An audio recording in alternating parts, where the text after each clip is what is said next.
पहले जोहार गे तीन विशेष भावे नोडे दुपुरुब रे आसल दो जस दो नोआ कान ताले तीन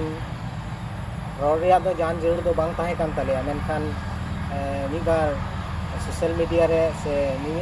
उनकान समय करे ले नेले कना जे ओकाटा 2026 और 27 नितो हुयो लगी दो कान सेंसस बाबत रे आइमा हो आइमा लेका को मंतब्य कना आर ओना हो उनको लेकाते आकुआ कना एनखान आले नाखा खन जेहेतु आले हो नोआ दिसम रे संताल क्रिस्टान को तलारे आले होले प्रतिनिधि से ले अयुरे को कना आ ओना हिसाबते आले हो रोड रिया जरूर पड़ावले कना आ ओना ये तिगे तिहिन नोआले गोटा केदा जे संताल क्रिस्टान काउंसिल ओका मेना तिहिन टोला पाड़ा करे ओकाटा बुझाव कान आबो को तलारे संताल को तलारे आदम को मेने कना सरना ऑल हुआ आदम को मेने कना सरी धर्म ऑल हुआ आदम को मेने कना दिदिन ऑल हुआ एनखान नोआ को आकोआ व्यक्तिगत कथा कना से आकोआ सोसाइटी रे कथा कना तीन उनका के आले हो क्रिस्टियन सोसाइटी रेन हर कना ले यूनाइटेड संताल क्रिस्टियन काउंसिल दो नोआ नेतृत्व ताले आ तीन ओना रोड रिया से कथा रिया जरूर ले बुझाव किदा एनते आले रेन अडी उतर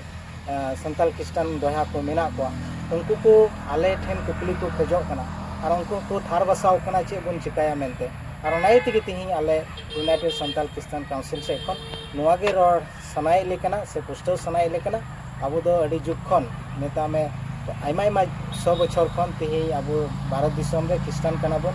और अबो क्रिस्टियन लेकाते भारत संविधान हो मान्यता एम को बना और उनका बन चलाव हे कना तिही निये बछर गे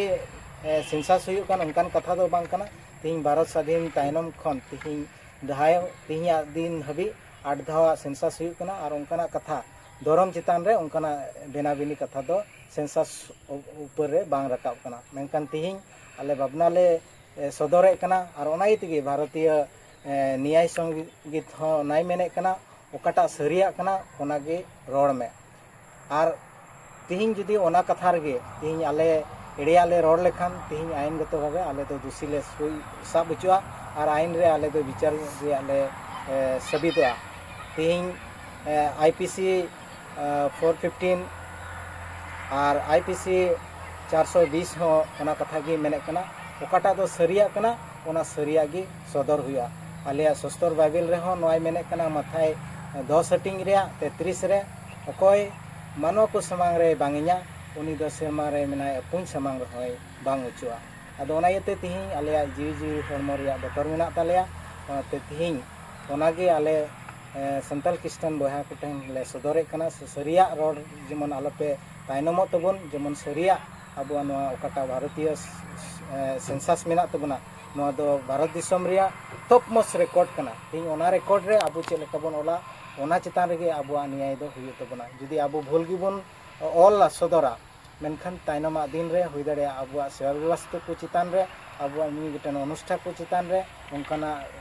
न्यायिक भावे आबो तलारे असुविधा हुई दड़े ओना इते सनाम क्रिस्टियन बोहा को ठन नेहर ताहन कना जेमन आबो सरिया बुन रोड मा जेमन सेरमा रे नबुन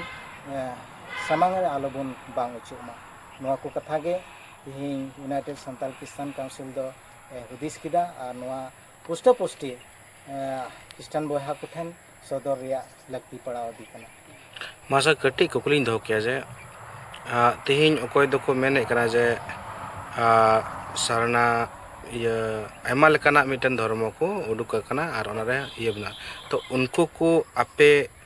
ओकालकाना आह्वान पे एम गिको जे नोआ जे हम्बल आह्वान माने ओकालकाते अबो संताल जो तलारे माने धर्म नियते विभ्रांति बांग हुया उनकाना चेल लेकाना आपे पे एम गिको जे रिक्वेस्ट से निहर पे दो के उनको समांग रे माने येल में अबो भारत दो